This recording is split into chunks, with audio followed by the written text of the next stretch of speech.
Insight news 14 YouTube ಚಾನೆಲ್ಗೆ ನಿಮಗೆ ಸ್ವಾಗತ. ನಮ್ಮ insight news 14 YouTube channel subscribe ಮಾಡಿಕೊಳ್ಳಿ ಹಾಗೂ ಬೆಲ್ ಐಕಾನ್ ಒತ್ತಿ. ನಮಸ್ಕಾರ ಪ್ರಿಯ ವೀಕ್ಷಕರೇ, ಶಿವಮೊಗ್ಗದಲ್ಲಿ ಭಾರಿ ಮಳೆ, ಅಪಾಯ ಮಟ್ಟ ಮೀರಿ ಹರಿಯುತ್ತಿರುವ ತುಂಗಾ ನದಿ. ಜಿಲ್ಲಾಡಳಿತದಿಂದ ಕಟ್ಟೆಚ್ಚರ. ಜಿಲ್ಲೆಯಲ್ಲಿ ಕಳೆದೆರಡು ದಿನಗಳಿಂದ ಬಿಡುವಿಲ್ಲದೆ ಸುರಿಯುತ್ತಿರುವ ಭಾರಿ ಮಳೆಗೆ ಮಲೆನಾಡು ಭಾಗ ಜಲಾವೃತಗೊಂಡಿದೆ. ಪ್ರಮುಖವಾಗಿ ಶಿವಮೊಗ್ಗ ನಗರದ ಜೀವನಾಡಿ ತುಂಗಾ ಜಲಾಶಯ ಸಂಪೂರ್ಣ ಭರ್ತಿಯಾಗಿದ್ದು, ನದಿಗೆ ಅಪಾರ ಪ್ರಮಾಣದ ನೀರನ್ನು ಹೊರಬಿಡಲಾಗುತ್ತಿದೆ.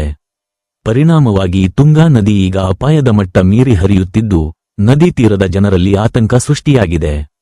ಜಿಲ್ಲಾಡಳಿತದ ತುರ್ತು ಸೂಚನೆ. ನದಿ ತೀರ ಹಾಗೂ ತಗ್ಗು ಪ್ರದೇಶಗಳಲ್ಲಿ ವಾಸಿಸುತ್ತಿರುವ ಸಾರ್ವಜನಿಕರು ತಕ್ಷಣವೇ ಸುರಕ್ಷಿತ ಸ್ಥಳಗಳಿಗೆ ತೆರಳುವಂತೆ ಜಿಲ್ಲಾಡಳಿತ ಕಟ್ಟುನಿಟ್ಟಿನ ಸೂಚನೆ ನೀಡಿದೆ. ಯಾವುದೇ ತುರ್ತು ಪರಿಸ್ಥಿತಿಯನ್ನು ಎದುರಿಸಲು ಕಂದಾಯ ಇಲಾಖೆ ಹಾಗೂ ಅಗ್ನಿಶಾಮಕ ದಳದ ಸಿಬ್ಬಂದಿ ಕಾರ್ಯಾಚರಣೆಗೆ ಸಜ್ಜಾಗಿದ್ದಾರೆ. ಸಾರ್ವಜನಿಕರಲ್ಲಿ ವಿನಂತಿ: ನದಿ ದಂಡೆಯತ್ತ ಯಾರೂ ತೆರಳಬೇಡಿ. ಮಕ್ಕಳ ಬಗ್ಗೆ ಹೆಚ್ಚಿನ ನಿಗಾವಹಿಸಿ ಹಾಗೂ ಜಿಲ್ಲಾಡಳಿತ ನೀಡುವ ಅಧಿಕೃತ ಸೂಚನೆಗಳನ್ನು ಕಡ್ಡಾಯವಾಗಿ ಪಾಲಿಸಿ. ಮುಂದಿನ ಅಪ್ಡೇಟ್ಸ್ಗಾಗಿ ನೋಡ್ತಾ ಇರಿ ಇನ್ಸೈಟ್ ನ್ಯೂಸ್ 14.